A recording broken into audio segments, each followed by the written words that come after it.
How do you deal with frequently seeing one of your exes? That like does not happen to me unless it was in high school. But I mean, you just kind of like awkwardly walk past them when that happens, you know? But how do you deal with it? Like seeing them all the time? Depends on how fresh it is. If it's like completely over, you just treat them like a human being. Or yeah, as best as you possibly can. Yeah, if you broke up because like your dick was just too big, like trust me, I get it. Happens to me all the time. You really just gotta, you know, power through. No names will be named. But I had this girlfriend, right? We dated for some time. Pretty long time. We ended up hooking up after we broke up. You know, it was like a year or two after. And after the hookup, I was gonna spend the night because I was completely emotionally detached from the situation. I was like, I'm never dating you again. She was like, yeah, you neither. And I saw, it was like in her YouTube recommended or something. It was like a bunch of like Jordan Peterson like podcasts. I can't remember the exact, like maybe it was like on her Spotify. And I was like, yo, you like Jordan Peterson? Keep in mind, she did not like Jordan Peterson at all when we were dating. And she was like, yeah, it's just like, it's refreshing to finally like listen to a man who's so intellectual and who like is well read, like speak on so many important topics. And I was like, whew, yeah, I don't know. I was like, I really don't like him. She's like, what, have you heard his stuff? And I was like, I don't think you want to get into this right now. And she was like, no, let's like talk about it. I could talk about it. And I was like, well, like here, I'll point out some flaws in like a Jordan Peterson argument. Let's just like listen to this one argument. And it's like an argument I've heard deconstructed about 1,000,000 times. So I like knew the pros and cons of all the arguments. So I talked about it. And she like was like dumbfounded. She was like, I don't know. I just think you probably don't know as much as this guy. I was like, well, then where is my logic wrong, you know? And she couldn't say anything. And she ended up saying that I could spend the night, but then turned her back from me and was really mad at me. Really mad. And eventually, after like 15 minutes of laying there in the dark, I was like, look, I told you I didn't want to get into this whole thing about Jordan Peterson. I just don't like the guy. But like, you know, whatever. I was like, it's kind of awkward that you're just like cold shouldering me. She's like, well, I don't know what you want me to say.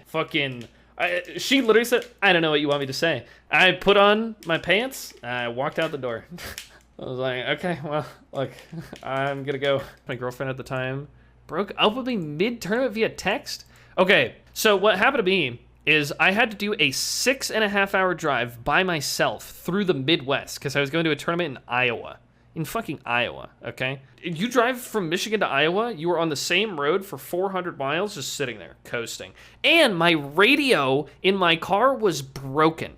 Okay, keep that in mind. I get into my car after my girlfriend ghosting me for a full day, after she had a conversation with her ex where she had to pick up the last of their things. So I get in the car to drive to Iowa to go to this major tournament where there's Captain Face Roll, Hacks, fucking Michael, all the Midwest, everybody, the Kells probably. So I get in the car, should maybe specify not current girlfriend. Not current girlfriend. So I get in the car and I get a text that's just like, I can't do this anymore. And then she literally blocked me on everything. I tried to call her, number blocked. Tried to text her, number blocked. Tried to message her on Twitter, number blocked. Or fucking Twitter blocked. And so I got in my car with no radio and drove for 6.5 hours to Iowa. And then I played in the tournament, lost to Hacks, which was a joke at the time. There's no way I should be losing to Hacks ever. Get second place, walk right out of the venue, drive 6.5 hours. No radio. Oh, that was one of the roughest, like, 24 hours of my whole life.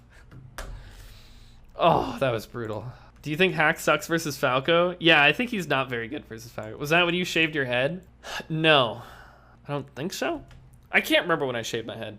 I didn't shave my head out of depression. I was just bored.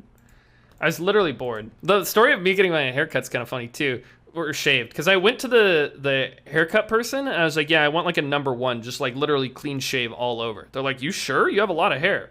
I was like, yeah, for sure, dog, just do it.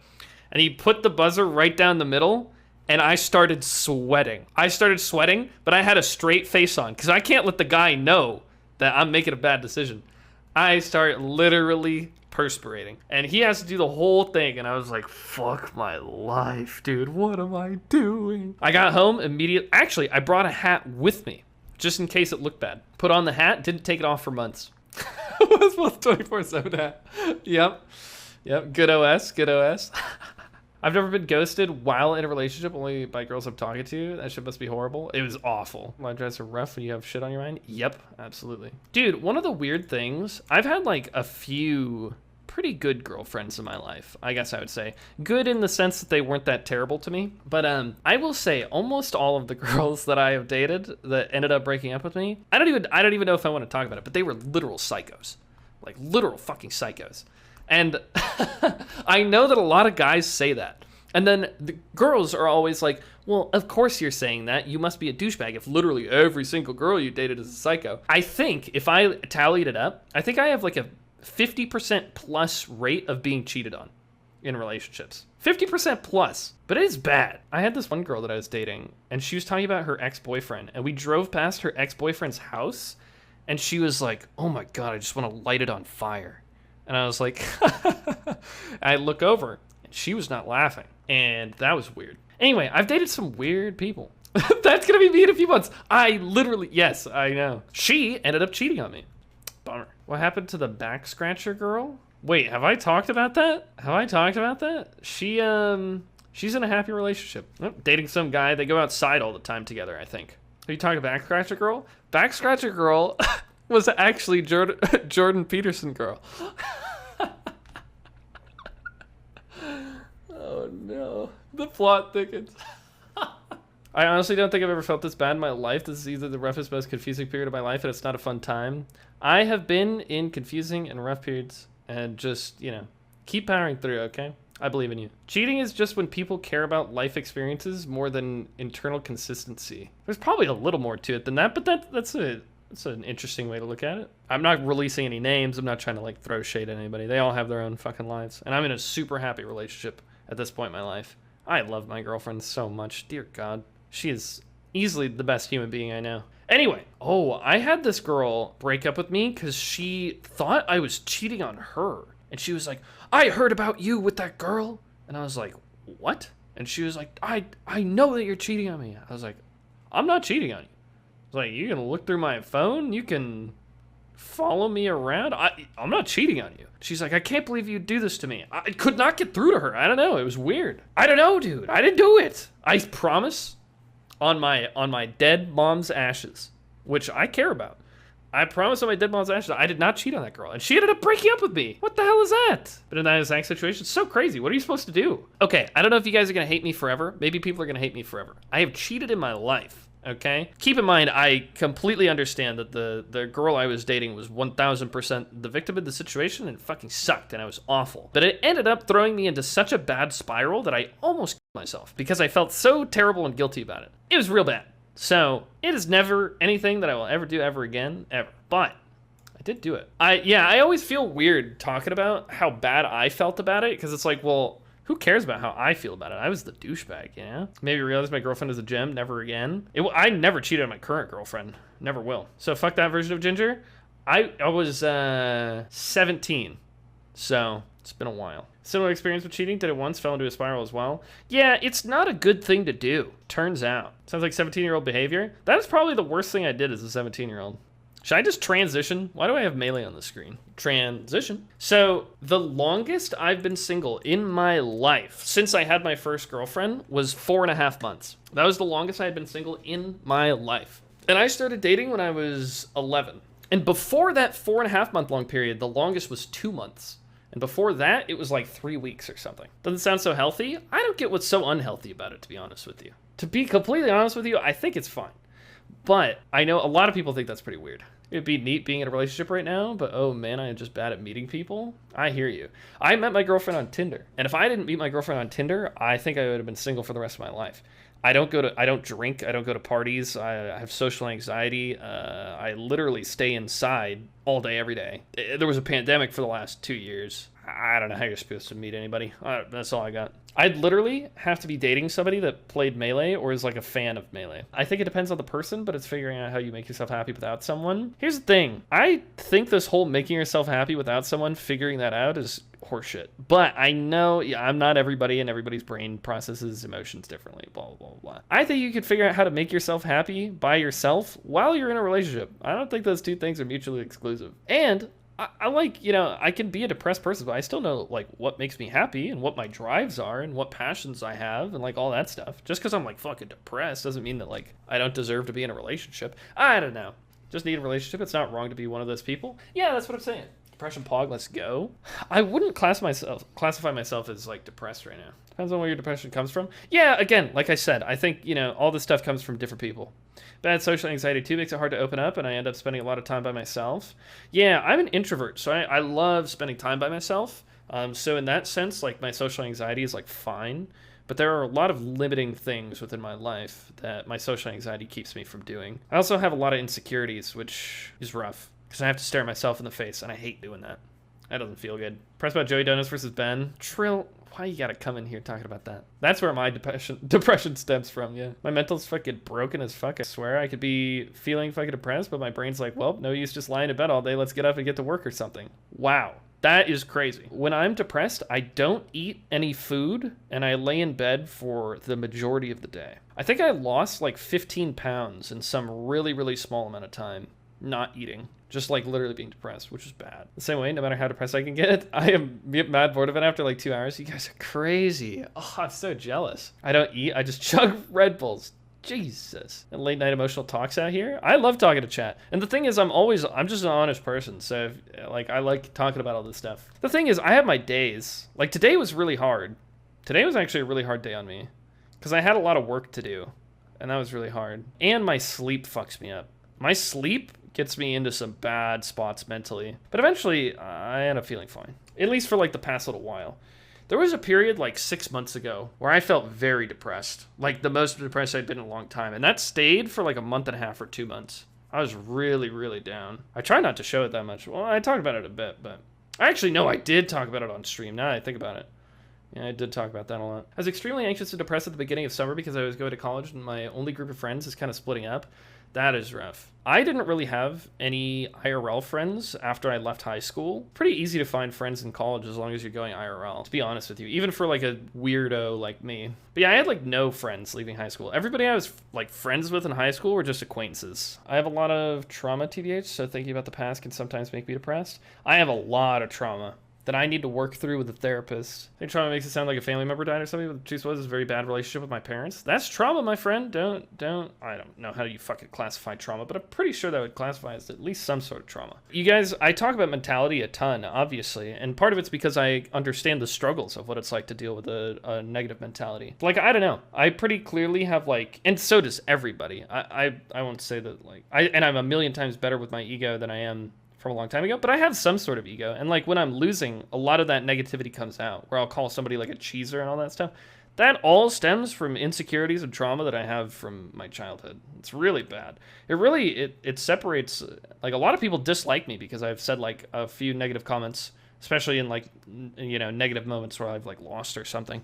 And I think it's completely legitimate. And I will always stand by this till the day I die. I think it is super legitimate to be upset after losing. Taking it out on others publicly is probably not the thing to do, though. And I generally don't. He's such a Debbie Downer right now, just literally sitting in Uncle Punch crying and trying to channel it into Falco. He's just not doing it for me. Using Melee as a distraction is awful, I think. I think Melee as a distraction is bad, but that's, at least for me. Maybe it works for other people. Streaming is a good distraction more than Melee. Yeah, streaming's pretty solid. Melee never feels like good because you end up being sad and then you don't play that well, and then you end up getting sad that you're not playing that well, and you get mad, and then because you're losing, and then it just spirals and you're like, what, this is just bad. It's distraction, just tons of pretty visuals and banging music. That's a nice way to look at it. Yeah, most of my trauma stems from being bullied for a really long time and ostracized from all friend groups. There was like a documentary called Bully, and it went over all these like situations where these kids were like omega bullied. Like, and a lot of them were like, physically disabled and stuff like that. And I wasn't physically disabled or like mentally disabled. I say that. Yeah, I don't think I'm mentally disabled. I think I could say that. I was bullied really hard, like just as hard as all those people. When I watched that documentary, I cried the whole time because it just kept reminding me of everything that had happened to me. It was really bad. I was definitely the most bullied person in my school by like a long shot. Is this elementary, middle? I got bullied a little bit in elementary school, decent amount, but it was generally fine. And then it started mostly in 5th grade, and then middle school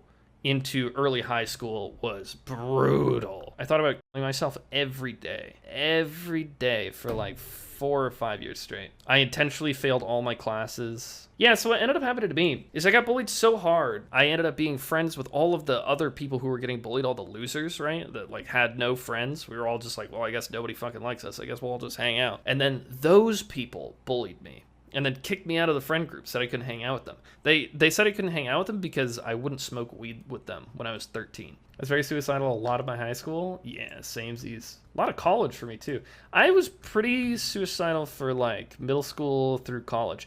I finally realized, it was this really weird moment. I had this really big breakthrough in my mentality. So every single day, from middle school all the way until college, probably the end of college, I wanted it to die. So I'd be in a car, and I would just hope to God somebody would just crash into us and only kill me. Please, every time I'm on a plane, please fucking just crash, man.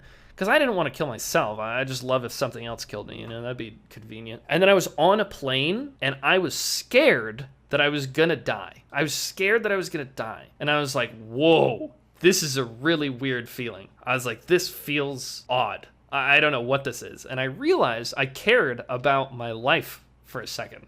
And that was weird. But that was, yeah, it was a big moment. So I got ostracized from my friend group because I wouldn't smoke weed with them when I was 13. And they just all became like druggies. And most of them flunked out, I'm pretty sure, which is fine. Sure, they're living a life now, doing their thing. One of them went to jail for a long time. He might still be in jail. Who knows? But yeah, I had no friends. No friends. I would get beat up all the time. I also had really, really bad acne, and I got made fun of every single day of my life for having herpes, which was not the case. Just had crazy acne. But yeah, better know that everybody and their friends were all pointing and laughing at me every single day. Every time between class, there were 7 class periods. I've mentioned this before. There were 7 class periods. Every single class period, when the bell would ring, you go to your next class. In the hallways, every single time I would get shoved, at least once, probably. And I would get called a little girl or a bitch or gay, a bunch of things. And it was pretty awful, yeah. Getting bullied that much for so long, and now that I'm good at something and like have some level of popularity or whatever, it's left me really craving a sense of validation. And when I feel as though I'm failing myself and leaving myself open to criticism by losing or playing in an uncool way that people perceive, when people say negative things to me, it brings me down pretty heavily. And also, I lash out. I say, no, my opponent's the fucking lame one. This is so stupid. My opponent's lame. I swear to God, like, God, I'm playing so bad. Because it can't be me. Because if it's me, then there's something to criticize. And that's fucking terrifying. Because I got criticized for a lot of things. The reason why I want to see a therapist, because I understand, I think kind of what's going on, is I don't know what to do about it. I really know how to get rid of it. I just sit here. And like, I've improved my mentality and you know, dealt with my ego in meaningful and productive ways, but I constantly have a terrible need for validation, and it's probably not the healthiest thing in the world. But also, bullies just need to fuck off because they're douchebags. But hit up Dr. K, get that content. I tried, kind of. I didn't really try very hard. I hit up the people that I know that would have connections to Dr. K, and they essentially were like, he will not talk to you. Sorry. And I was like, all right. Every therapist is so fucked. Okay, listen to me. If you are a therapist, okay, do not write on your goddamn webpage that you are a specialist in everything that has to do with every problem ever. Tell me what you're good at fixing. Dear fucking God. Every therapist has, here are my specialties. Fucking everything. They literally just want you to go to them for money. Some of them are fucking idiots, and some of them aren't very good at their jobs, and some of them specialize in certain things, which is why they're going to seem bad at their jobs when you go to see them. I'm not going to pay money to these people. Fuck that. It seems so stupid. What a terrible system. Oh my God. But I just need them to understand what the fuck I'm talking about. They don't even need to necessarily understand esports or like what it's like to have my level of like internet fame to be able to help me. They just need to be knowledgeable people that understand my previous traumas and how this would all fit together. But from what I hear, some people are just fucking idiots. Anyway, I would like to go to a therapist and I would like to try it out, but I am going to hate the process of having a therapist and then being like, well, guess I have to go to somebody else. I do think that if I talk to Dr. K, I would make legitimate progress, but he's like super omega famous, talk to famous people only kind of guy. Well, I shouldn't say that. That's probably not the case. He probably has a lot of patience and he runs group therapy sessions with a bunch of people and fucking, he's a good guy. Good guy. He super vibes with me. He has some weird philosophies about like practice and effort and stuff that I don't necessarily agree with, but I think anything that he's ever talked to somebody about in regards to their like mental blocks or issues, like really seems really helpful and knowledgeable. It's pretty crazy. But when he's like, actually the best way to practice is X, I'm like, are you sure? And like when he says like, when he says things like, there is no trying, there is only doing. You either do or don't do. It's like, okay, I get what you're saying, but there is actually a thing called trying. But that has nothing to do with talking to somebody about their previous trauma and understanding the steps it takes to fix it, or explaining to somebody how to do meditation. All that stuff is pretty interesting. What if you do and then fail? Pretty sure that's called trying. Yeah. Well, that's what he says, is like you have to do and then fail, or like don't do. It's like, I'm going to beat Mango, but then you fail. And it's like, well, at least you did it. It's like, no, I didn't do it. I didn't beat Mango. No, you did it, but you failed. Failed. It's like, wait a second. You said apparently mushrooms really help with depression. My friend said it worked for him, but I don't know. Perfect statement I think you could make about depression being cured by mushrooms. I don't know. My friend did it, but I don't know. And I'm straight edge, so there's no way I'm going to be doing any of that. Yo, can we just start shooting up fucking heroin? I'm down. No, that's a clip. No. Casper, can you start the ginger out of context? If I ever did drugs, there would be psychedelics, for sure. I need to get fucking tatted, dude. Oh my god. Oh, I couldn't even read it out loud. My first tattoo is gonna be the Falco stock icon. Most people see me and like my orange hair or whatever, and they're like, oh, this guy's just like a chipper, nice little dude. But he's just an angel. Probably saving sex till marriage. Probably not a bad bone in his body. Get into it.